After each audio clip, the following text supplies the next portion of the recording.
Buongiorno, iniziamo la conferenza stampa. Siamo in posa un attimo per la foto, se no sembra che siamo matti. Intanto grazie a chi è presente. Stiamo facendo questa conferenza stampa, diciamo, in una pausa veloce tra la seduta del Consiglio e la convocazione della prima commissione che audirà le categorie economiche.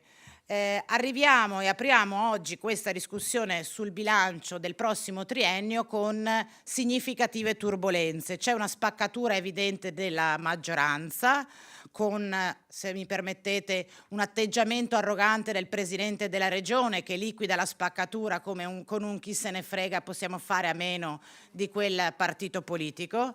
C'è una spaccatura del fronte, diciamo, delle parti sociali e datoriali, come conferma l'audizione che tra poco avrà luogo in prima commissione, e c'è in generale una preoccupazione crescente rispetto alla capacità della Regione del Veneto di rispondere alle emergenze, a maggior ragione in virtù dei tagli pesantissimi che il governo di Giorgia Meloni sta infliggendo a regioni ed enti locali. Noi oggi non sappiamo se queste turbolenze condizioneranno effettivamente l'iter in Consiglio regionale del bilancio. Di sicuro questa è una legislatura che si sta concludendo, diciamo, nel peggiore dei modi per il Presidente Zaia. Una conclusione nella quale tutti i nodi vengono purtroppo al pettine. Di sicuro c'è da dire che noi non arriviamo a discutere di questo argomento in maniera improvvisa e inaspettata. Dall'inizio della legislatura abbiamo denunciato le politiche di bilancio della Giunta Zaia come inefficienti, inadeguate a rispondere alle emergenze. Nel corso di questi 4 anni, come abbiamo sempre testimoniato, quelle difficoltà, diciamo, congiunturali, quelle che erano emergenze del tempo, si sono trasformate in emergenze strutturali ormai, tanto che arriviamo all'ultimo bilancio della legislatura con la necessità di andare a intervenire dove non erano mai andate a intervenire, e cioè sulla politica fiscale. Allora, intanto dobbiamo partire da questa discussione provando a portare un po' di verità nel dibattito. Noi da 4 anni sentiamo che Zaia dice che ha lasciato nelle tasche dei veneti 1,2 miliardi all'anno, arrivando addirittura qualche tempo fa a sostenere che nell'arco dei 15 anni avrebbe lasciato nelle tasche dei veneti addirittura 20 miliardi. Questo è un dato che ci ha fatto sobbalzare, nel senso che ci siamo detti dovremmo essere tutti ricchi se davvero avessimo 20 miliardi in più nelle tasche. E allora abbiamo provato ad andare a fare un po' di conti veri, per smascherare le fake news del Presidente Zaia. Allora, il 1,2 miliardi di cui parla Zaia è un conto assolutamente teorico che noi possiamo fare soltanto se applicassimo le aliquote massime possibili, quindi l'IRAP al massimo e quindi 300 milioni, addizionale IRPEF al massimo e quindi 900 milioni. In realtà questa è evidentemente un'ipotesi dell'irrealtà su cui ragionare.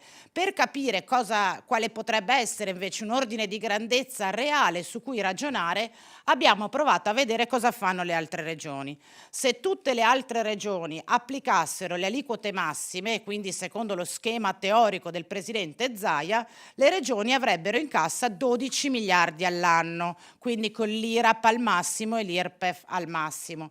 In realtà le altre regioni hanno una politica fiscale ovviamente fondata con i piedi sulla realtà e non su Marte come il pianeta dal quale il Presidente Zaia ci parla spesso.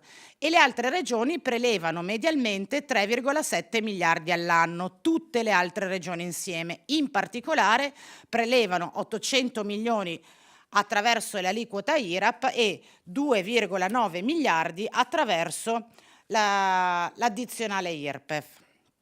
Oggi invece noi andiamo a valutare una proposta di bilancio che, diciamo, ribalta il paradigma che tutte le altre regioni utilizzano, cioè non prendiamo niente dall'addizionale IRPEF, che invece è la leva fiscale principalmente utilizzata dalle altre regioni, e andiamo a caricare pesantemente l'aliquota IRAP. Se noi però proviamo a fare il calcolo di quello che fanno le altre regioni e proviamo a trasferirlo a livello Veneto, se in questi anni, cioè, il presidente Zaia, invece che fare una questione, diciamo, di barriera ideologica all'imposizione fiscale, avesse fatto semplicemente quello che hanno fatto tutte le altre regioni, avrebbe potuto contare su un gettito di 360 milioni l'anno, quindi circa 5 miliardi nei suoi 14 anni di gestione. Lo dico per dimostrare la distanza tra i 20 miliardi che sventola alla stampa e la realtà. Ora, volendo provare a stare sul piano della provocazione che il presidente Zaia fa, cioè ho lasciato dei soldi nelle tasche dei veneti, siamo andati ad analizzare, in base alle classi di contribuenti, quali sono i veneti che hanno avuto, diciamo, un regalo fiscale da Zaia e quali no. Allora abbiamo calcolato, siamo partiti dal presupposto che 7 veneti su 10 hanno un reddito inferiore ai 28.000 euro lordi l'anno. Queste sono le dichiarazioni, cioè la stragrande maggioranza dei veneti, oltre il 70%, dichiara meno di 28.000 euro l'anno. A questi soggetti la manovra, diciamo, ipotetica, realistica di Zaia avrebbe dovuto assegnare il 33% di risparmio fiscale. Dov'è invece che il risparmio fiscale si concentra? Si è concentrato in questi 14 anni, si è concentrato qui, su quel veneto su 10 che ha un reddito superiore ai 50.000 euro l'anno, che si è potuto, diciamo, godere il beneficio fiscale del 35% delle imposte. Tradotto in numeri, cosa vuol dire? Che in questi 14 anni Zaia, non avendo messo le tasse, come dice lui, ha effettivamente regalato 60 euro all'anno al 70% dei veneti, cioè quelli che hanno un reddito inferiore a 28.000 euro, e ha regalato 662 euro ai soggetti che non sono ricchi, perché con 50.000 euro non sei ricco, però diciamo a quel 7% di Veneto che guadagna più di 50.000 euro l'anno. Ma per avere in tasca questi 60 euro per chi ha meno di 28.000 euro e per avere in tasca quei 662 euro l'anno per chi ha più di 50.000 euro, a quanti servizi e a quante prestazioni abbiamo rinunciato in questi 14 anni e quante volte i cittadini del Veneto hanno dovuto mettersi da soli le mani in tasca per potersi pagare quei servizi che in questa regione non sono alla portata di tutti. Abbiamo fatto e facciamo solo qualche esempio. La prima è quella più evidente, la sanità. Da un'indagine recente CAF-CGIL sappiamo che mediamente per la sanità privata in questa regione all'anno un pensionato ha dovuto sborsare 1.223 euro e un lavoratore dipendente 1.145 euro, cioè mi lasci 60 euro di, diciamo, sconto fiscale, ma mi chiedi solo per curarmi in Regione Veneto questa spesa media all'anno. Ci siamo anche chiesti, per esempio, cosa abbia significato non mettere l'addizionale IRPEF o prevedere una tassazione maggiore e non pagare oltre 3.000 borse di studio, come è avvenuto per l'anno accademico 23-24 nella regione del Veneto. E ci siamo accorti che abbiamo lasciato nelle tasche delle famiglie dei veneti 60 euro l'anno, ma gli abbiamo tolto la borsa di studio che ha un importo medio dai 150 o ai 500 euro al mese. Oppure ci siamo chiesti, nel caso di un anziano con una non autosufficienza che ha bisogno di andare in casa di riposo, quant'è la retta mensile per una casa di riposo in Veneto per ospitare un anziano non autosufficiente? In Veneto, il Veneto insieme alla Lombardia è la regione che ha un costo medio mensile pro capite più alto a livello nazionale per ospitare un anziano in casa di riposo. 2.000 euro al mese è la cifra che le famiglie pagano avendo l'accreditamento, quindi avendo anche già la quota riconosciuta dalla Regione del Veneto. Questa è la situazione in cui noi ci muoviamo e che vogliamo oggi specificare, che abbiamo voluto specificare per dimostrare come siamo arrivati all'aumento dell'IRAP e quanto il Veneto abbia già pagato la propaganda del Veneto tax free in termini di costo dei servizi, taglio delle prestazioni e diseguaglianze che sono cresciute, perché è vero che a nessuno piace mettere le tasse, lo dico diciamo in conferenza stampa, neanche alla sinistra piace mettere le tasse perché sembra che sia una prerogativa solo del centrodestra. Il punto è che attraverso le tasse si realizzano politiche redistributive, da chi ha di più a chi ha di meno. Avendo scelto di non metterle, in questi 14 anni abbiamo reso il Veneto più povero in termini di servizi e più diseguale tra le persone. La vicepresidente Luisetto adesso invece ci dirà da questa situazione in poi come si è pensato di procedere. E ti lascio il telecomando. Da qui in poi che cosa succede dunque? Aspettate che sono andata troppo avanti. Come mio. Succede che a differenza delle altre regioni del nord che non applicano nessuna addizionale IRAP, quindi né in Emilia-Romagna, né in Friuli Venezia Giulia, né in Liguria, né in Piemonte, né in Lombardia si sceglie di mettere questo tipo di tassa perché è una tassa anticiclica e depressiva. In Veneto invece si decide di aumentarla. Si decide di aumentarla con il bilancio di previsione dello 0,50 per alcuni codici Ateco e dello 0,10 per altri, ma con le nuove richieste da parte del governo e con l'emendamento di giunta si arriva ad un aumento consistente dello 0,65 dal 2025 per alcune categorie e dello 0,18 per altre. Su chi pesa questa tassa? Su chi da chi andiamo a chiedere risorse in un momento per l'economia e per la tenuta sociale difficile come questo? In Veneto. Le chiediamo questo aumento alle società di capitali, alle società di persone, agli studi professionali, agli enti di terzo settore, agli enti pubblici, alle amministrazioni pubbliche. Quindi in una situazione per alcuni di questi soggetti in modo particolare difficile, con previsioni al 2025 certamente non incoraggianti per l'economia del Veneto, la Giunta regionale Presidente Zaia decide di andare ad intaccare la forza di queste realtà. In una situazione, lo dicevamo alcune settimane fa, di cassa integrazione, di crisi aziendali, 19 sono quelle aperte, 1.300 le lavoratrici e i lavoratori in difficoltà, il Veneto decide di andare a far soffrire ancora una volta queste realtà. Quanto impatterà? Quanto impatterà sulle imprese? Siamo tra i 200 e i 10.000 euro di aumento annuo in base all'imponibile. Quindi non stiamo parlando di bruscolini, non stiamo parlando di una richiesta di poche risorse, ma stiamo parlando di una manovra che inciderà sulla vita quotidiana delle imprese, che non si può liquidare come qualcosa di ma sì, in qualche modo si arrangeranno, perché non si può rovinare l'idea dell'eccellenza, del va tutto bene, che in questa regione sembra essere prioritaria rispetto al guardare in faccia i problemi e a tentare di risolverli. Che cosa significa in termini di gettito questa tassa? Nel 2025 secondo, e 26 e 27 secondo il bilancio di previsione dovevano essere 54 milioni gli euro che la Regione incamerava. Con l'emendamento vedete come aumenta questo gettito. Stiamo parlando di 79,8 milioni nel 25, di 82 milioni,1 nel 26 e di 84,6 milioni nel 27. La domanda vera è perché Zaia aumenta l'IRAP? Aumenta l'IRAP per creare sviluppo, per attrarre imprese, capitali, per attrarre giovani nelle nostre imprese, per investire nell'infrastruttura educativa formativa che tenga in piedi l'occupazione, ad esempio manifatturiera, che inverta la rotta di una crisi difficile. No, noi mettiamo l'IRAP, chi ci governa mette l'IRAP perché abbiamo delle partite importanti aperte, dei buchi, e questi buchi sono frutto di scelte molto chiare e molto pesanti che andremo a pagare nei prossimi anni.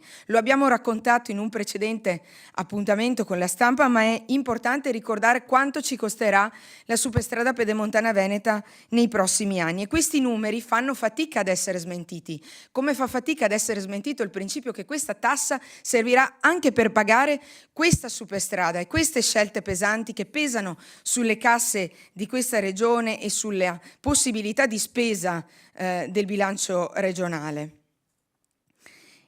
Ad aggiungersi a questo quadretto non esattamente rincuorante ci sono i tagli che il governo Meloni fa sul bilancio regionale del Veneto. Nel 2025 sono 22,3 milioni di euro. Anche questa partita pesa ovviamente in questa filiera che ci raccontano sempre come unita, come coerente, dove chi ci governa a Venezia governa a Roma, arriva questa scure sulla regione parallelamente a quella che sta arrivando e pesando sugli enti locali.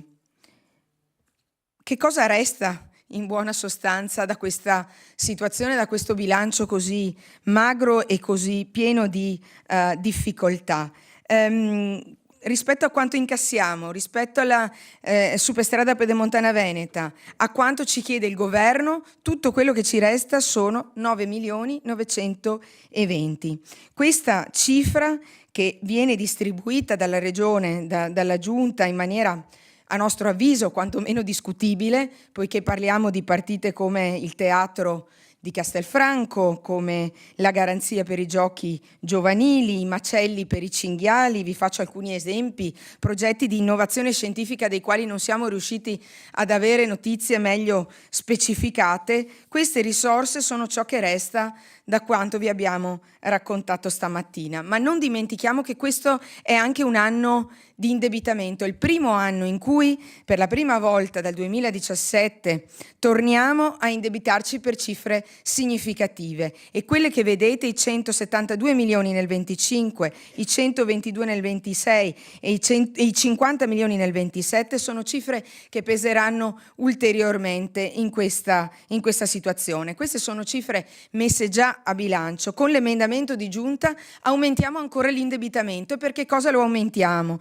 Porto l'attenzione sui 6 milioni dei palazzetti del ghiaccio. Noi non crediamo che non ci sia, per carità, la necessità di guardare a tutte le specifiche realtà e bisogni del territorio, ma forse ci permettiamo di dire, in una situazione in cui la tenuta sociale ed economica del Paese, della nostra regione è così a rischio, alcune valutazioni si potevano e si dovevano fare in maniera diversa, e noi speriamo che sia il momento di fermare le macchine in entrata e in uscita, in spesa e in scelte. Grazie Chiara. Ora, noi appunto, l'ha detto la collega chiudendo, pensiamo che sia il momento di fermare le macchine. Abbiamo ancora una settimana prima della chiusura del bilancio.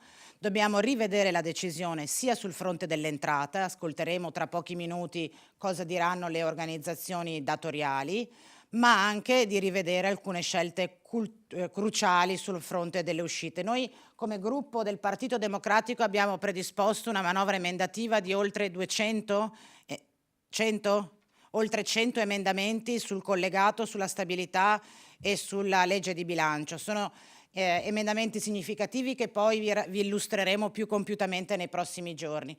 Oggi però, insieme ai colleghi, vogliamo sottoporvi alcune emergenze che a nostro giudizio possono essere affrontate immediatamente. Abbiamo le soluzioni pronte, basta accogliere un segnale durante la discussione sul bilancio. Sono solo 4 di altre 96 che mancano all'elenco, ma rispetto alle quali a nostro giudizio si può fin da subito provare a dare un altro colore a questo bilancio. Lascio la parola ai colleghi nell'ordine che ritengono. Anna, facciamo Anna, Francesca, perché le donne in questo gruppo, questo è un gruppo femminista, e poi ragazzi, grazie. Grazie Vanessa, grazie a Chiara per l'illustrazione ottima. Allora, un'emergenza... Cambio. Vabbè. Ringrazio anch'io le colleghe, la capogruppo Camani e la vicepresidente Luisetto e chi ci sta ascoltando. Una delle emergenze che è esplosa in qualche modo soprattutto in fase post-Covid è stata quella delle aggressioni al personale sociosanitario, prevalentemente soprattutto in quelle che sono le unità di pronto soccorso. Un'emergenza che va a attaccare chiaramente uno dei servizi essenziali e più fragili e di cui comunque le persone hanno bisogno quotidianamente, nei momenti anche in cui hanno in qualche modo una fragilità interna loro stesse, perché se si recano in quei luoghi vuol dire che bene non stanno. Noi proponiamo una proposta in questa fase. È chiaro che non è risolutiva, perché bisognerebbe attivare immediatamente anche quello che è un tavolo di confronto con le parti sociali rispetto alla normativa vigente e col Ministero per assicurare la sicurezza sia del patrimonio sia delle persone rispetto a quello che è possibile rispetto alle normative. È vero che alcune ULSS hanno già attivato un servizio, diciamo, di vigilanza, ma quello che noi diciamo è che al netto della solidarietà portata dal Presidente ancora a fine settembre, quando aveva fatto emergere che erano 1864 le persone nel servizio sanitario e sociosanitario aggredite fino a fine settembre, potremmo arrivare a 2500 se non di più a fine anno, aveva portato la solidarietà. Allora, secondo noi la solidarietà deve concretizzarsi in termini anche di impegno economico-finanziario. Abbiamo stimato un 2 milioni di euro per riuscire intanto in via sperimentale ad inserire delle guardie all'interno degli ospedali hub del Veneto. È un conto fatto sulla base del costo, diciamo, orario di una persona che fa vigilanza, moltiplicato per 24 ore, moltiplicato per 365 giorni l'anno, proprio per comprendere come poi queste persone che in parte sono già presenti possano collaborare col personale, diciamo, vigente, col personale che c'è all'interno delle strutture e possano quindi incrementare sia la percezione di sicurezza all'interno delle strutture, che non è un dato da poco, sia poi la reale sicurezza nei confronti di potenziali aggressori al personale sanitario e al personale sociosanitario. Grazie alla vicepresidente del Consiglio Zottis, vicepresidente Commissione Sanità, che ci parlerà di sanità. Grazie Anna Maria. Grazie ancora. Allora, noi sappiamo che la medicina territoriale è un servizio fondamentale, soprattutto in questo contesto dove l'invecchiamento della popolazione aumenta di anno in anno. Noi, dati della relazione sociosanitaria, abbiamo 202 over 65 anni ogni 100 ragazzini da 0 a 14 anni. Per cui insomma l'invecchiamento sta veramente andando e quindi dobbiamo potenziare la medicina territoriale. E lo dobbiamo fare per questo motivo, perché ci sarà sempre più bisogno appunto di attenzione visto l'età e l'invecchiamento, e dall'altro punto di vista vediamo gli accessi al pronto soccorso. Nel 2022 ne avevamo circa 1.770.000 in Veneto, ne abbiamo 200.000 accessi in più nel 2023, dati della relazione sociosanitaria di quest'anno, tenuto conto del fatto che il 60% sono appunto codici bianchi e che devono essere pagati, tra l'altro. E per evitare questi dobbiamo aumentare e potenziare la medicina territoriale. E allora cosa chiediamo? Nel 2023-2024 lo Stato italiano ha finanziato 2.623 borse di formazione, di cui 248 quest'anno sono state assegnate al Veneto. Di queste 248 borse di formazione, 100 sono rimaste vuote e questo è uno dei primi problemi. Noi abbiamo fatto una battaglia per aumentare le borse di formazione, cosa che è stato di fatto aumentato come numero, però adesso il 40% sono vuote. E cosa dobbiamo fare? Da una parte è bene il potenziamento, sempre su nostra richiesta, di supportare in caso di aumento di assistiti con un supporto amministrativo, ma dobbiamo fare di più. E perché dobbiamo fare di più? Perché dobbiamo assolutamente integrare quelli che saranno i medici che andranno in pensione, 1.900 in Veneto nei prossimi 10 anni, e pari al 70% di quelli attuali. E la proposta che noi andiamo a fare, chiedendo un investimento di 1,5 milioni di euro, è quello di parificare la borsa di formazione di 800 euro mensile per uno iscritto appunto a medicina generale in formazione in Veneto rispetto a qualsiasi altra specialità dove prendono circa 1.500 euro. La Regione deve integrare queste borse di formazione in modo tale da renderle più attrattive anche sotto un aspetto economico, perché non dimentichiamo che adesso abbiamo tantissime possibilità anche di inserimento di neolaureati nelle altre specializzazioni, per cui spesso scelgono altre formazioni, ma non solo, abbandonano spesso quella che è la medicina territoriale in formazione per andare in altre specialità. Ragguagliare quello che è l'aspetto economico lo riteniamo importante, per cui questo emendamento chiederà alla Regione un investimento di 1,5 milioni per partire con questo, per ovviamente occupare quelle 100 borse di formazione all'anno che ora rimangono vuote. Grazie Anna, c'è Jonathan adesso nella scaletta, mi hanno detto. Grazie Anna. Jonathan Montanariello, vicepresidente della Commissione, che tra le tante competenze che ha si occupa anche della casa. Grazie, ringrazio le colleghe che stanno seguendo questa manovra di bilancio. Ma su questo emendamento è un emendamento che ha un forte valore non solo politico ma anche identitario e sociale ed è un emendamento che mette al centro le politiche per la promozione dell'autonomia abitativa dei giovani. È un tema che in questi anni ha visto molta distrazione e disattenzione da parte della governance di questa giunta regionale ed è un tema che abbiamo tentato sempre di portare al centro del dibattito. Perché guardate, non è che dopo ci interroghiamo perché i giovani vanno via dalla nostra regione e non ci chiediamo il perché molto spesso accade perché il peso dei servizi incide su quelle che sono le economie di una famiglia e uno tenta di andare dove c'è un'aspettativa anche più legata alla possibilità di arrivare a fine mese come tutta la gente che lavora. E guardate, il fatto di creare un fondo dove noi chiediamo 5 milioni per promuovere l'emancipazione dei giovani dalle famiglie d'origine con riferimento all'autonomia abitativa attraverso sia azioni finalizzate per l'uscita del nucleo familiare con soluzioni abitative singole che prevedano però anche forme di convivenza in un'età compresa tra i 18 e i 34 anni in rapporto alle fasce di reddito e alla presenza dei figli. Guardate, è un emendamento che prende una fetta di società molto larga, molto importante, lo abbiamo visto.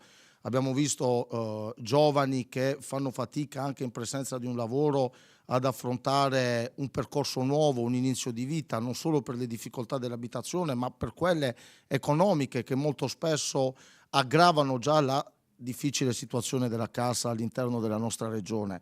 Lo abbiamo visto con gli universitari, lo abbiamo visto con le giovani coppie che non riescono a mettere a terra l'idea di una vita autonoma, anche slegata dall'idea di famiglia in alcuni casi, proprio perché c'è un'idea in questa regione dove sì che c'è una parte di eccellenza che viaggia per conto suo, però dobbiamo ricordarci che la Regione Veneto non è fatta solo di chi dal punto di vista economico ha la possibilità di definirsi eccellente, è fatta anche di tante persone che, lo sentivamo prima, rinunciano a curarsi, rinunciano a intraprendere una vita in modo autonomo e slegata dalla famiglia di origine, rinunciano molto spesso alla possibilità di studiare perché non tutte le famiglie in Veneto hanno queste prerogative e noi crediamo che favorire il raggiungimento dell'autonomia abitativa dei giovani, non ancora titolari in alcuni casi anche di una locazione, sia una misura che definisce un contributo per il pagamento del canone rivolto ai giovani, dicevamo prima coppie, conviventi o non, sia una misura dal grande valore non solo sociale ma di civiltà.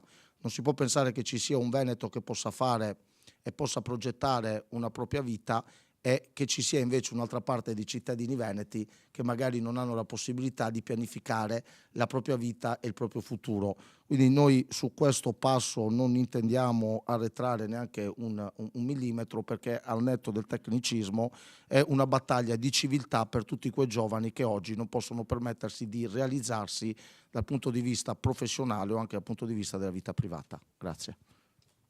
Grazie al vicepresidente Jonathan. Andrea Zanoni, presidente della quarta commissione. Con i fenomeni dovuti ai cambiamenti climatici, all'emergenza climatica come le bombe d'acqua, abbiamo avuto in Veneto, in molti dei nostri paesi, delle situazioni di emergenza con intere borghi, quartieri allagati e anche spesso zone industriali o zone artigianali. Gli interventi per prevenire questi fenomeni sono molti. Diciamo che una delle cose importanti da fare quando si assiste all'esondazione, io ricordo recentemente, per dirvi quello che è successo a Campo San Piero con l'esondazione del Muson o a Castelfranco Veneto, ma è accaduto in molte altre parti del Veneto, è dare un aiuto ai cittadini, agli imprenditori, artigiani, industriali che si ritrovano con le proprie case, soprattutto gli scantinati, i garage, oppure anche intere parti della propria azienda allagate. E quindi c'è bisogno per tornare alla normalità, per ripristinare tutto quello che è andato perduto, per ripartire con le proprie attività, c'è bisogno di svuotare queste aree, ma succede spesso anche ad intere vie, quindi non solo edifici o parti di edifici, per diciamo ripristinare il tutto.